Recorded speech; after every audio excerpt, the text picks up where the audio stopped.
Hello everyone. आज चाहिँ हामी नयाँ जर्नी स्टार्ट गर्न गइरहेका छौँ जुन चाहिँ हाम्रो सीएसएस जर्नी हो र यो चाहिँ सीएसएस को फर्स्ट भिडियो पनि हो र फर्स्ट भिडियोमा के हुन्छ तपाईहरुलाई थाहा नै छ। फर्स्ट भिडियोमा गफ हुन्छ, मतलब हामी टपिकको बारेमा डिस्कस गर्छौँ र यो भिडियो हेर्नुभन्दा अगाडि यदि तपाईले हाम्रो HTML प्लेलिस्ट एक्सेस गर्नु भएको छैन भने चाहिँ डिस्क्रिप्सनमा लगेको लिंकलाई फलो गरेर HTML प्लेलिस्ट एक्सेस गर्न सक्नुहुन्छ र यदि तपाईले HTML बुझ्नु भयो भने चाहिँ सीएसएस बुझ्नलाई चाहिँ धेरै नै सजिलो हुन्छ। त्यही भएर चाहिँ हाम्रो HTML भिडियो पनि हेर्नु होला र आजको भिडियो चाहिँ अब स्टार्ट गरौँ।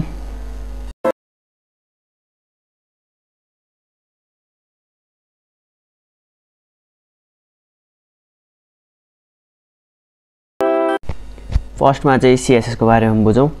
मैले चाहिँ यहाँ केही लेखेको छु, प्रेजेन्टेसन बनाएको छु जसबाट चाहिँ तपाईलाई अब सीएसएस को बारेमा बुझ्न चाहिँ हेल्प हुन्छ। त्यसको लागि चाहिँ म प्रेजेन्टेसन तपाईहरु सामु देखाउन गइरहेको छु।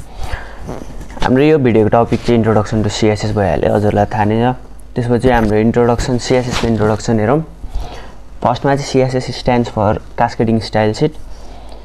अनि यसले चाहिँ HTML एलिमेन्टलाई चाहिँ ब्राउजरमा हामीले कसरी देखाउँछौँ त्यो चाहिँ यसले डिस्क्राइब गर्छ। जस्तै कि अब तपाईलाई फन्टहरु चेन्ज गरेर देखाउनु पर्छ कि यसको लेआउटहरु मिलाएर देखाउनु पर्छ कि त्यो सब चाहिँ सीएसएस बाट हुन्छ। सीएसएस ले चाहिँ तपाईको धेरै कामहरु जो सेभ गर्छ। अनि यसले चाहिँ मल्टिपल वेब पेजेसहरुलाई चाहिँ एकचोटीमा कन्ट्रोल गर्ने काम गर्छ। मतलब अब तपाईको HTML फाइल फोल्डरहरु चाहिँ डिस्प्ले गराउँदाखेरि कुन हिसाबले देखाउने हो त्यो सब चाहिँ हामी सीएसएस थ्रु नै गर्छौं। अनि सीएसएस चाहिँ हामी प्राय एक्सटर्नल एउटा सीएसएस फाइल बनाएर नै युज गरिरहन्छौं। त्यसपछि अब हाम्रो अर्को छ हाउ टु युज, कसरी युज गर्ने त। सीएसएस त युज गर्न त त्यसलाई कसरी युज गर्ने भन्दा चाहिँ हामीलाई त फर्स्टमा HTML फाइल नै चाहिन्छ। HTML फाइल भएपछि हामी CSS एक्स्ट्रा फाइल बनाएर पनि युज गर्न सक्छौं अथवा HTML भित्र पनि CSS लाई इन्क्लुड गरेर नि गर्न सक्छौं। फर्स्टमा चाहिँ हामी इनलाइन CSS हेर्छौं। इनलाइन CSS चाहिँ के हो भन्दाखेरि चाहिँ तपाईहरुले जुन लाइनमा हाल्नु मन छ CSS त्यही लाइनमा चाहिँ CSS लाई हामी हाल्न सक्छौं। जस्तै कि तपाईलाई अब कुनै प्याराग्राफलाई चेन्ज गर्नु पर्यो नि, मतलब प्याराग्राफको कन्टेन्टलाई स्टाइलिङ गर्नु पर्यो नि सेम प्याराग्राफ भित्रै रहेर नै हामी काम गर्न सक्छौं। र अर्को छ हाम्रो इन्टरनल CSS। त्यसमा चाहिँ के हुन्छ भन्दाखेरि चाहिँ हामी एउटा स्टाइल ट्याग HTML भित्र बनाउँछौं र स्टाइल ट्याग भित्र चाहिँ हामी हाम्रो CSS हरु लेख्छौं र त्यो CSS डाइरेक्टली HTML भित्र नै हुन्छ। र अर्को छ हामीसँग एक्सटर्नल CSS। यसको लागि चाहिँ हामीलाई एउटा एक्सटर्नल CSS फाइल चाहिन्छ जसमा चाहिँ हामी आफ्नो CSS हरु स्टाइलिङ हरु गर्छौं र त्यसलाई चाहिँ ल्याएर HTML मा इन्क्लुड गर्छौं। यो त भयो हाम्रो कसरी युज गर्ने यो कुरा भयो। हामी किन युज गर्छौं त CSS? फर्स्टमा त हामी स्टाइलिङ गर्नको लागि नै युज गर्छौं CSS हैन, त्यो त अब सबैलाई थाहा भएकै कुरा हो। र अर्को चाहिँ के छ भन्दाखेरि चाहिँ हामीलाई अब फन्टहरु चेन्ज गर्नु पर्यो नि, कलर साइज मतलब कस्तो देखाउनु पर्ने हो, आफ्नो क्रिएटिभ माइन्डमा के आउँछ त्यो कुराहरु देखाउनको लागि चाहिँ CSS युज गर्छौं।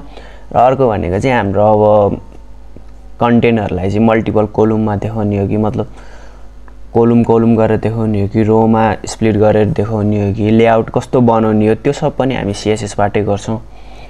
र CSS चाहिँ अब हाम्रो स्टाइलिङको लागि चाहिँ धेरै नै हेल्पफुल हुन्छ हैन। अब हामी हेरौं सिन्ट्याक्स। सिन्ट्याक्स चाहिँ कस्तो हुन्छ त। फर्स्टमा हामीले लेखेका छौं एक्सटर्नल CSS को सिन्ट्याक्स जुन चाहिँ CSS फाइलमा हुन्छ। जस्तै हामीले लेखेका छौं इन CSS फाइल भनेर जुन चाहिँ एक्सटर्नल CSS फाइल हुन्छ। त्यसमा चाहिँ हामीले CSS सेलेक्टरमा एउटा कर्ली ब्र्याकेट दिएर त्यो भित्र चाहिँ हामी प्रोपर्टी र भ्यालुजहरु हाल्छौं। अनि अर्को छ हाम्रो इन्टरनल CSS जुन चाहिँ HTML भित्र नै हुन्छ, जुन तपाईलाई मैले पहिला नै भनेको थिएँ एउटा स्टाइल ट्याग भित्र हाल्छौं भनेर। तपाई यसमा पनि देख्न सक्नुहुन्छ हामीले स्टाइल ट्याग भित्र सेम जसरी हामी CSS को छुट्टै फाइलमा गर्थ्यौं त्यही काम गर्छौं तर स्टाइल ट्याग भित्र HTML भित्र नै गर्छौं। र अर्को छ हामीसँग इनलाइन CSS। जस्तो कि मैले भनेको थिएँ अब तपाईलाई प्याराग्राफको कुनै स्टाइल चेन्ज गर्नु पर्यो भने चाहिँ त्यही प्याराग्राफमै रहेर तपाई बाहिर कतै नगएर सेम ट्याग भित्रै रहेर त्यसलाई चेन्ज गर्न सक्नुहुन्छ। जस्तै तपाई देख्न सक्नुहुन्छ त्यो भित्र स्टाइल राखेको छौं हामीले जुनमा चाहिँ प्रोपर्टी र भ्यालु राखेर गर्न सक्नुहुन्छ। यो पनि हाम्रो HTML भित्र नै हुन्छ। र यो त भयो हाम्रो थ्योरी पार्ट जुनमा चाहिँ हामीले बुझौं कसरी गर्ने हो भनेर। र यसलाई चाहिँ हामी अब एकचोटि प्र्याक्टिकल्ली पनि हेर्छौँ मतलब इन्टर्नल एक्सटर्नल र इनलाइन CSS चाहिँ कसरी युज गरिन्छ यसलाई प्र्याक्टिकल्ली पनि हेर्छौँ। त्यसको लागि चाहिँ म अब आफ्नो भिजुअल स्टुडियो कोड खोल्छु।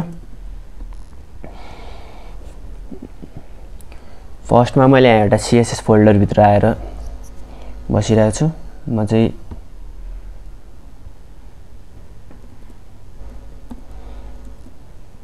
देख्न सक्नुहुन्छ म एउटा यहाँ CSS फोल्डरभित्र छु। यसमा चाहिँ म एउटा अब फाइल बनाउँछु। तपाईलाई थाहा नै छ फर्स्टमा त HTML फाइल नै चाहियो, ब्राउजरले रिड त गर्नु पर्यो। त्यसको लागि चाहिँ म HTML मतलब index.html बनाउँछु। यसमा हामी लेख्छौँ HTML कोड, जुन चाहिँ मैले पहिला पनि भनिरहेको छु हामी एक्सक्लेमेसन मार्क युज गरेर चाहिँ डाइरेक्टली HTML को बेसिक कोड चाहिँ जेनेरेट गर्छौँ जहिले पनि। यसमा म लेख्दिन्छु CSS हाम्रो टाइटल छ, इन्ट्रोडक्सन टु CSS। अब यसको बडी भित्र हामी के राख्ने त्यो राख्छौँ। जस्तै कि फर्स्टमा म एउटा प्याराग्राफ नै युज गर्छु, जसमा लेख्दिन्छु दिस इज ए प्याराग्राफ। यसलाई हामी स्टाइलिङ गर्न कोसिस गर्छौँ।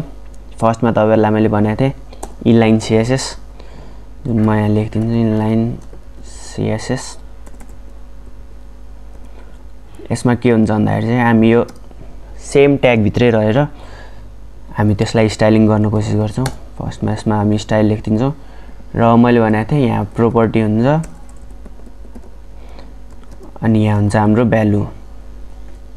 प्रोपर्टीमा चाहिँ के राख्छौँ भन्दाखेरि यसलाई फर्स्टमा हेर्नु कि फर्स्टमा कस्तो देखिन्छ त्यो चेक गरौँ। यसलाई पहिला म हटाइदिन्छु। हामी चाहिँ लाइभ सर्भर युज गरिरहेछौँ। लाइभ सर्भरले चाहिँ तपाईलाई मैले पहिला नि भनेको थिएँ लाइभ सर्भरले चाहिँ डाइरेक्टली लाइभ देखाइदिने काम गर्छ। जस्तै तपाईँ देख्न सक्नुहुन्छ यहाँ हामी लाइभ गइसकेका छौँ ब्राउजरमा। यो कन्टेन्ट देख्न सक्नुहुन्छ जुन हामी यहाँ लेखेका थियौँ।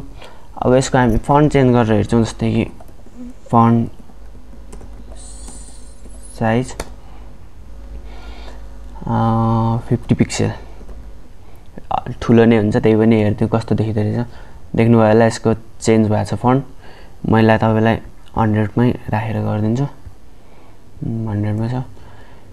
फर्स्टमा यसको साइज कति थियो भन्दाखेरि देख्न सक्नुहुन्छ यति सानो थियो। यसलाई चाहिँ मैले यहाँ फन्ट चेन्ज गर्दाखेरि चाहिँ देख्न सक्नुहुन्छ ठुलो भइसक्यो। यहाँबाट चाहिँ हामी स्टाइलिङ गर्न सक्छौँ।